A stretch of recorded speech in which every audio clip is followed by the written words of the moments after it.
Alright, since someone asked, I'm gonna be go I'm just gonna explain it like this because it's 10 p.m.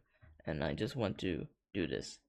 So, if you did not catch that, I went and I went to a master Blender file that I had and I appended in a pre-made collection that I have. This is like terrible, by the way.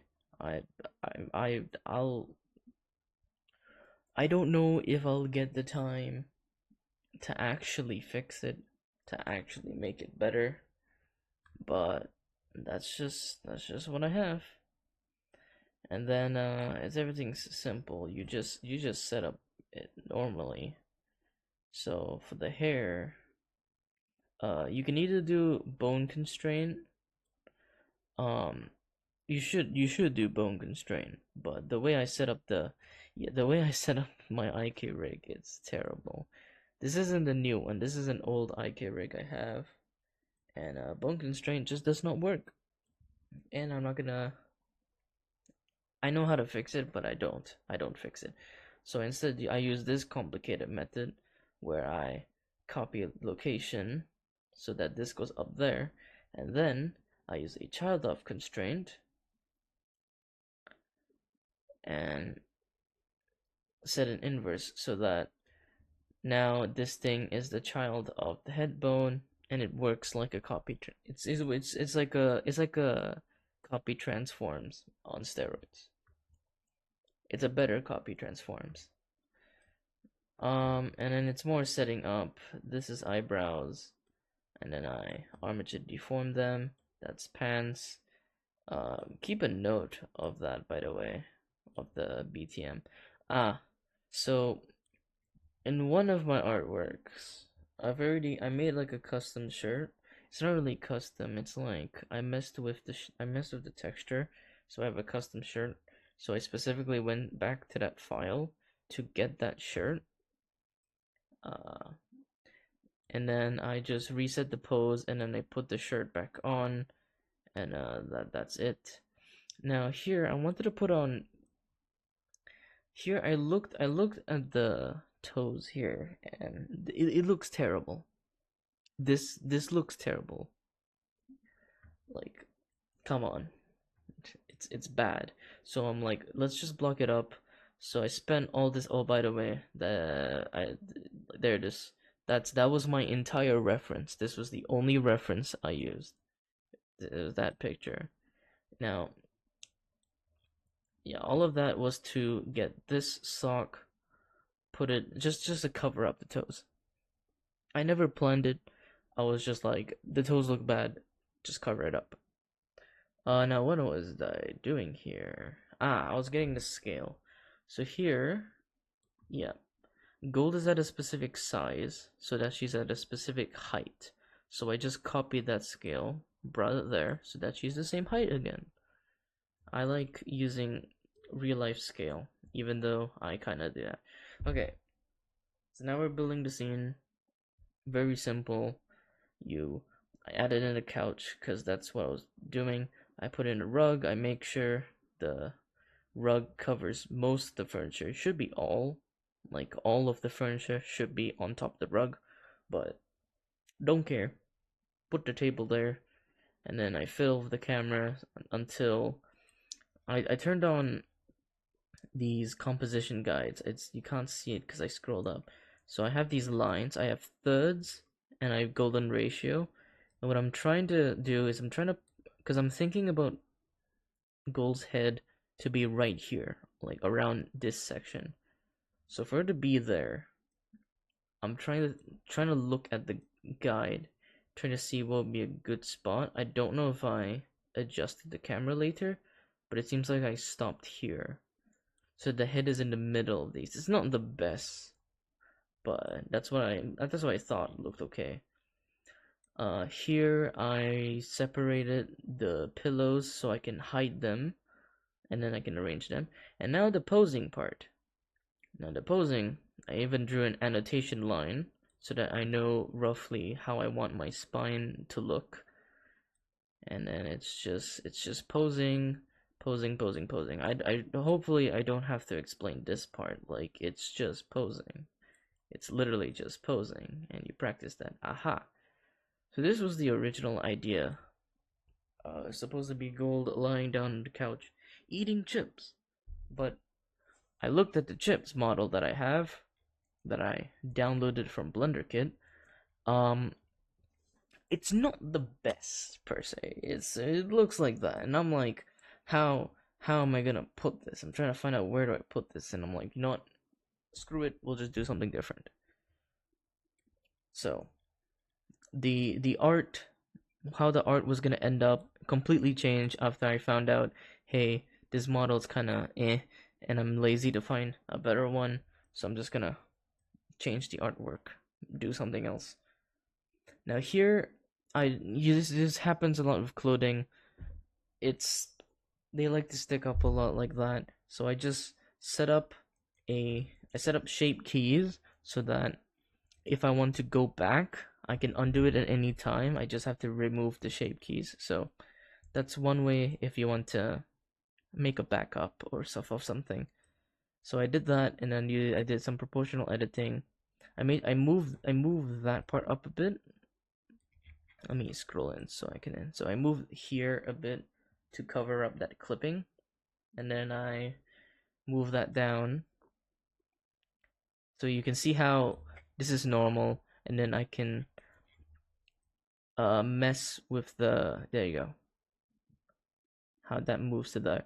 So now that I got that covered, where did I continue? Oh, I just decorated the room. I just decorated it. I had a painting. Oh, what did I do here? Uh oh, this is me doing a few. Aha. Okay, now the fun part.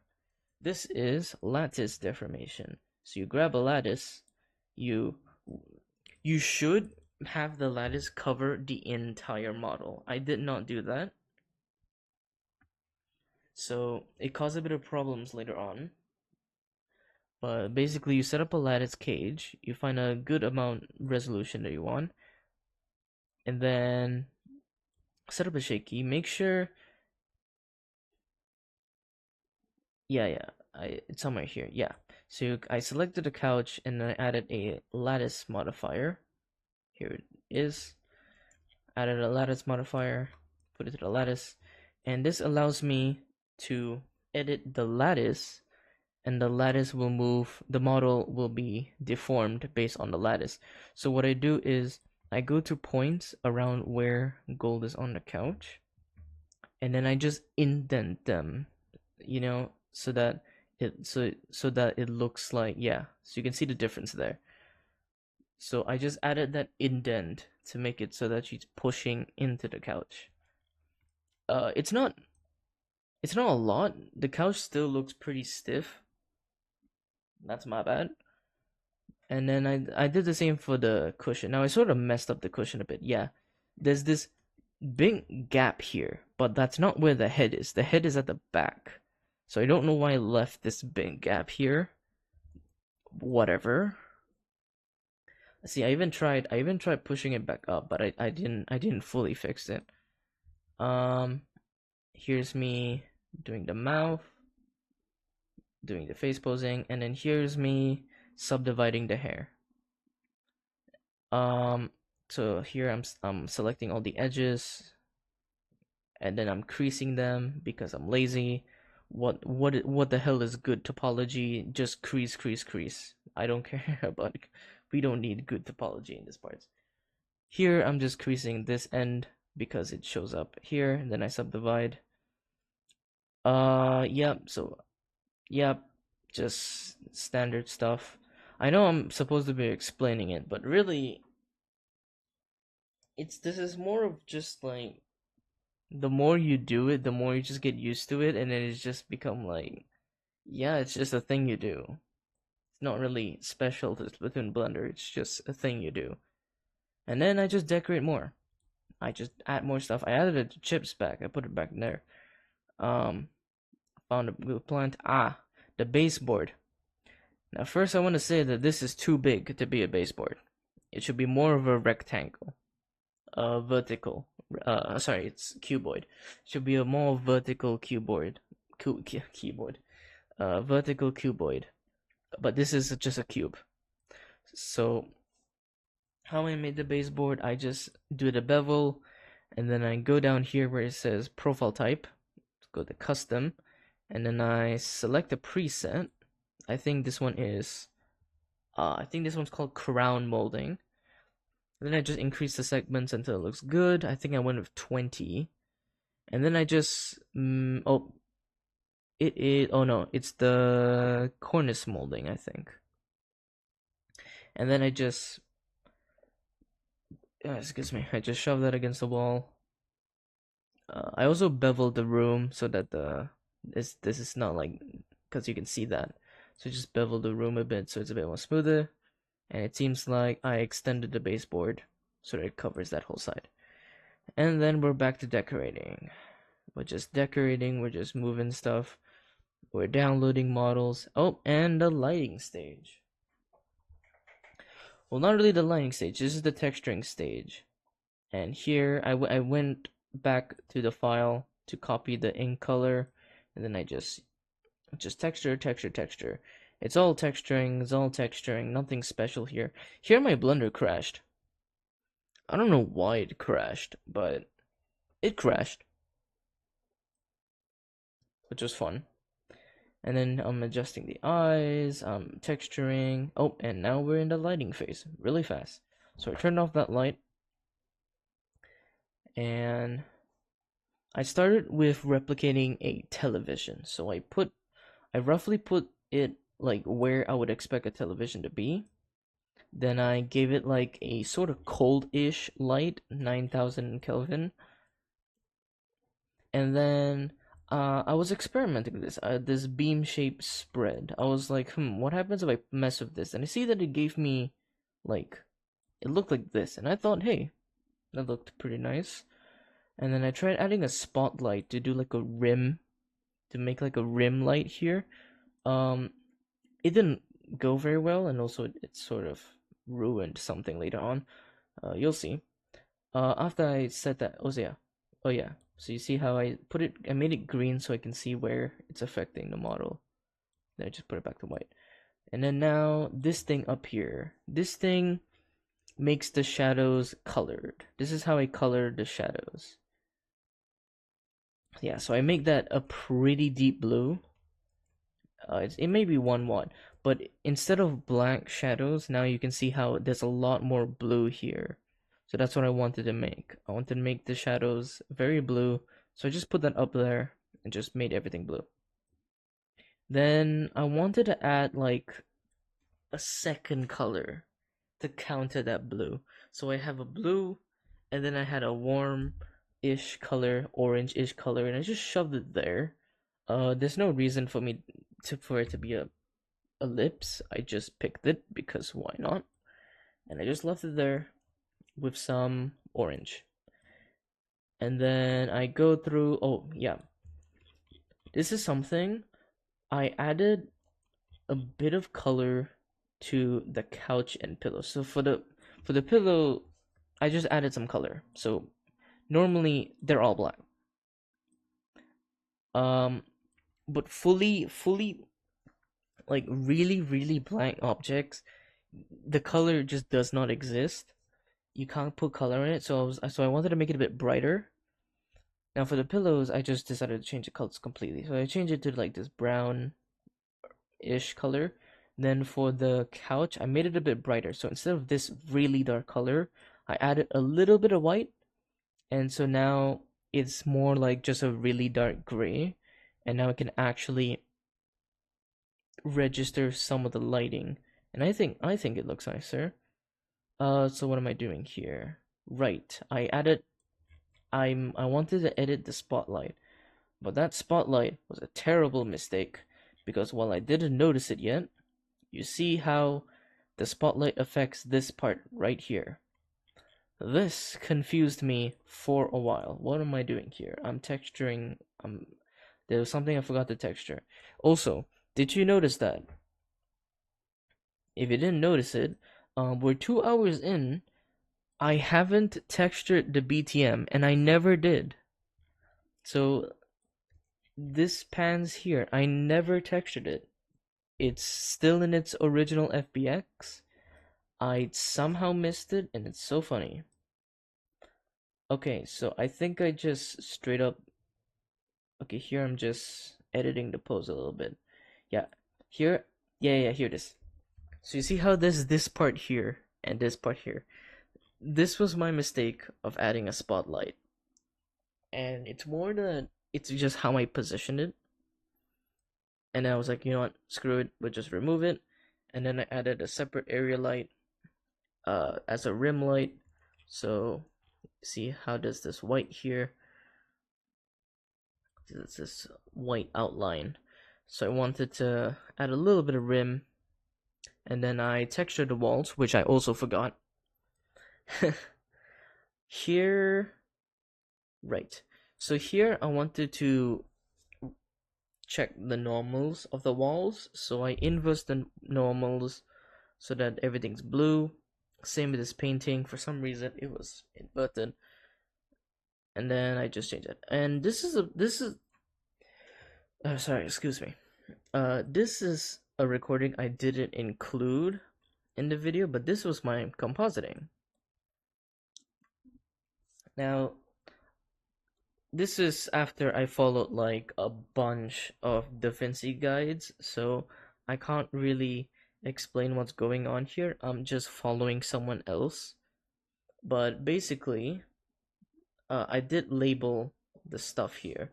So I'm using this node for exposure, using this one for contrast, and I never use this. Well, actually, no, I did use it, but I forgot what to call it. So I just mess with the exposure. I felt that my initial decision of lighting is a bit meh, so I kind of increased the lift a bit so you can see this section more. Now the saturation, woo, more colors. And then I have this extra node to fine tweak it. So I felt the red was too much, there was too much red, so I reduced the red a bit. Now, here's a weird thing, and I don't know what happened. Can you see how pink Gold is? That's the character's name. Character's name is Gold. You see how pink-ish, or you could say purple, but you see this color. Well, if I go back to here, that is not what her color is. This is the color in my mind, in my brain. This is what the color is, but in actuality, the color is this. These are two completely different colors. Now, it's nothing to do with the saturation. I don't know if it shows you. It doesn't, but I didn't because I didn't record this part. Um, but it's not that pink. It's not this pink. It this because this is the actual color of the hair. I don't have a clear shot of. Yeah, here it is. This is the actual color, and in the final output, the color is this. But I don't know what happened here to cause the color to be this vibrant. I don't know what happened, but oh well. Now, to summarize my compositing process, yeah, here. So, technically, I rendered it as an EXR, and then I converted it to AGX log. Now, log is useful. Always do compositing in log. There's a specific few times you want to do in linear, and there's other videos to explain when in linear and when in log, but most of the time it's log. And then how this setup works is I put it in log, then I do all my editing, and then this is where it goes from log and then back to AGX. This is what you see. This last one is more from me because I'm on an Apple laptop, and this thing helps me sort of see the colors a little bit better. So how I see this is might be completely different to how you see it, but that's all this last thing is. This thing is just to see differently. Uh, I should have yeah, I disabled it. Oh, right. I don't really know why I do this, but I guess I sort of like it. So what I did, I masked that face off, and then I reduce this mid detail. So what you get is, I think it's better if I just play it. Yeah, because I'll zoom in, and I should be switching between them now. Yeah, you can see the difference maybe. It's like a little more soft. I don't know why I do that. It makes sense for human skin, but I don't know why I do it on Splatoon. But whatever, I do it. It's a tiny detail, doesn't make sense, but whatever. And then I just mess with the lift a bit, and that's where I left it. So yeah, I explained that poorly, but that's really because most of this is you just learn it separately. It's not really a Splatoon Blender thing. It's just, and I don't really know where to explain it. It's just I'm so out of touch with all this, and I'm just gonna go sleep now. I'm sorry. Goodbye.